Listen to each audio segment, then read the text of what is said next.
Il nous a emmenés à Chichicastenango. Puis on est dans un marché, écoute, il y a du trafic, il y a du monde. Puis à 5 et 10, je me trouve grand. Les Guatémaltèques sont tout petits. Et puis notre caméraman fait 6 pieds 7, donc lui, il est facile à trouver.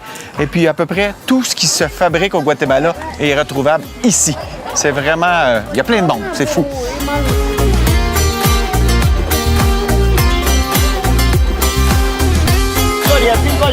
Moi, ce que j'aime ici, c'est l'ambiance, le chaos qui règne.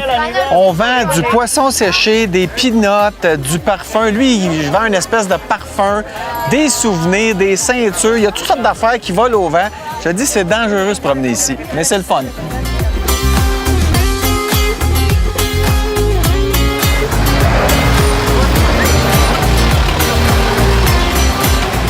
Un petit peu serré dans la rue, il y a bien du trafic.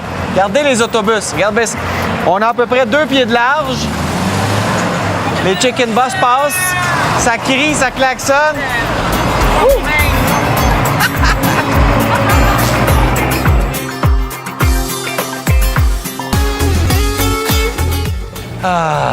On vient au stationnement, on est juste à l'extérieur du marché. C'est tranquille. Il y a même un des gars qui a dit « Moi, j'y vais pas. C'est trop le chaos. » Il est revenu ici attendre la gang auprès des motos.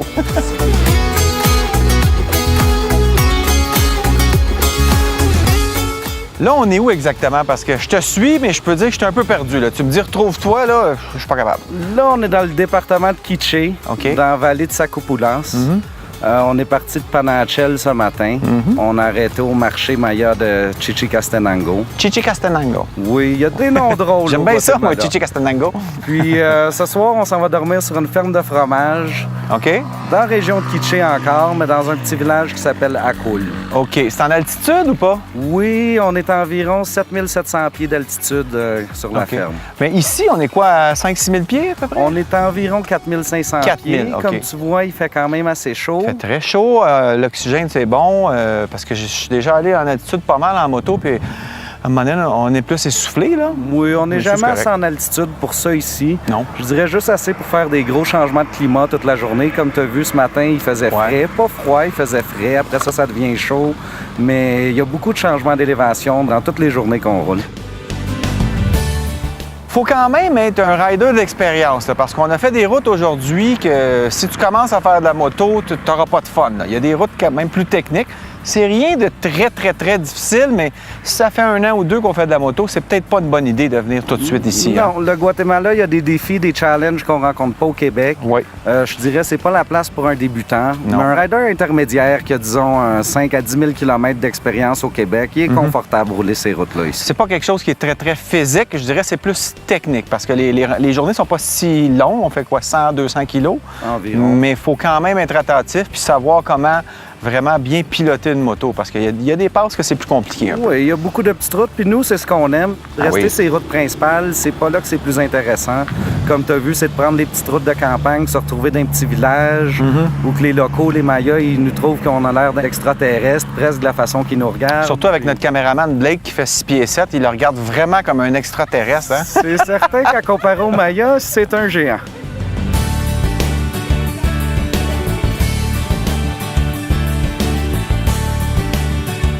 C'est vraiment une journée mémorable. Je vais me rappeler de la lumière partout, le soleil qui change. On passe dans les montagnes, dans les vallées, il y a de l'ombre, il fait froid, tu arrives au soleil, il fait très chaud. Le marché avec toutes les couleurs, les enfants qui sourient.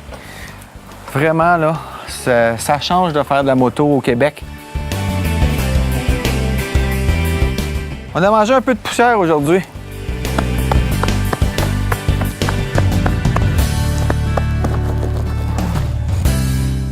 Bon, prendre une petite douche. La bière avant, la douche, je sais pas, on va aller voir.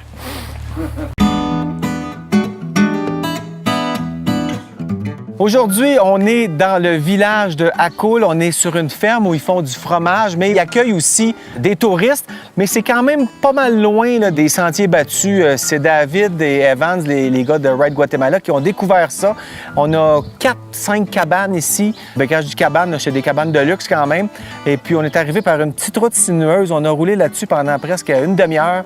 On arrive ici et puis, pouf, écoute, le ranch. Regardez derrière moi le panorama. les montagnes, c'est magnifique.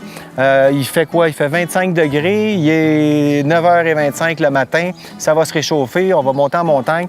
Et c'est vraiment le fun de venir ici parce que t'es pas dans une place vraiment touristique. C'est pas le gros hôtel. T'es pas dans un Holiday Inn. C'est complètement différent. Hier soir, il y avait les deux serveuses du restaurant. C'est deux petites femmes du village qui sont ici, qui travaillent, sont toutes souriantes, sont gênées, sont super gentilles. Donc, c'est vraiment de la découverte. C'est pas mal extraordinaire.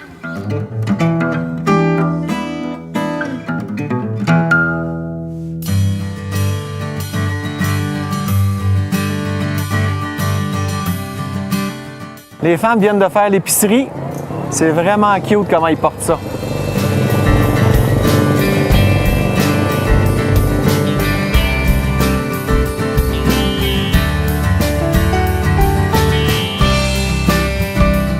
Partout où on se promène ici, tu fais des coins de rue, il y a des petits bars à tapas comme ça, puis les filles font ça comme ça, hein? Like this. Toute la journée, ils vendent ça à peu près 25 sous. Et puis les gens arrêtent, ils prennent ça, ils mangent, ils continuent. C'est vraiment pas cher, puis ils sont tout le temps sympathiques, ils ont le sourire aux lèvres, ils sont vraiment drôles.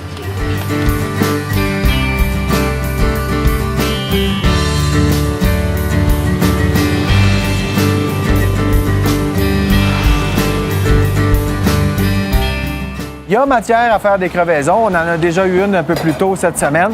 Heureusement, Evans est un professionnel et il a fait sa crevaison en rentrant dans le village, devant le petit garage local. Il a pratiquement arrêté tout de suite, les gars étaient là. Donc, chanceux dans sa malchance. Et les gars travaillent vite, là. Ils sont vite et forts. Ils sont pas gros, mais ils ont du nerf.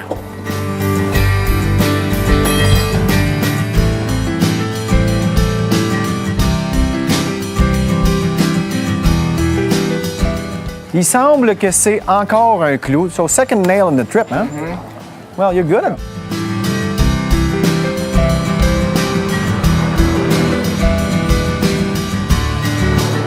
Dans un voyage comme ça, évidemment, on n'a pas de véhicule de support, c'est un petit groupe. Alors, on est obligé de transporter tout ce qu'on veut transporter sur la moto, et en l'occurrence, c'est des 250, c'est pas des grosses motos. Mais les gens de Ride Guatemala nous fournissaient déjà des petites sacoches. On a à peu près 20 litres en 2 sacoches qu'on peut mettre manteau, souliers, gogoune, etc. Mais tout ce qu'on a, tout ce qu'on transporte, nos vêtements, nos appareils électroniques, caméras, les choses pour tourner, c'est dans le gros sac au centre qui est vraiment attaché sur la moto. Moi, j'ai mis des rock straps qui sont en passant les meilleures ganses que tu peux mettre pour attacher solidement un sac sur ta moto. Et il faut planifier. Alors, on sait qu'on est là 12 jours. Je savais que je pouvais faire du lavage après 5 ou 6 jours. Donc, j'ai amené 5 T-shirts, 5 paires de bas. J'ai amené une paire de jeans. Donc, tu y vas vraiment au minimum. Et puis, il y a Yves le doyen qui, lui, est arrivé avec des chandails de sport. Je pense qu'il y en a 2 ou 3 seulement. Il fait son petit lavage à tous les soirs. Il étend ça sur la rampe. Le matin, il est prêt à partir. Donc, il est tout le temps habillé pareil. C'est pas compliqué. Il est quasiment comme un personnage de bande dessinée. Et puis, ça lui permet de voyager super léger. Il n'y a même pas de sac en arrière. Avec 20 litres de stock, il était parfait. Donc, on voit que les gars s'habituent. Moi, j'étais un peu princesse. J'aime ça avoir plus de stock, mais j'ai pas le choix. J'ai juste mon hoodie, mes jeans, une paire de gogoons, une paire de souliers fermés. Puis le reste, bien, c'est ce que vous voyez, mon équipement pour rouler. En tout cas, j'en ai vu des routes poussiéreuses dans ma vie, mais celle-là est pas mal dans les tops. Ça fait à peu près 1 heure qu'on roule. C'est une route qui est vraiment en région là, au Guatemala, donc on est très reculé. Il n'y a presque pas de touristes ici. Si j'étais pas avec un guide, je serais peut-être un peu stressé de retrouver mon chemin, quoique juste une route, mais tu sais pas exactement où est-ce que tu es, jamais. Et la route est vraiment très difficile. Et on est juste en bas d'un flanc de montagne qui s'est effondré il y a une vingtaine d'années. Et puis on voit toute la montagne, les restants de la montagne sont là, on passe là. Et puis il y avait des grosses roches en plein milieu du chemin. Mettons que les services de voirie ici sont pas tout à fait de sa coche.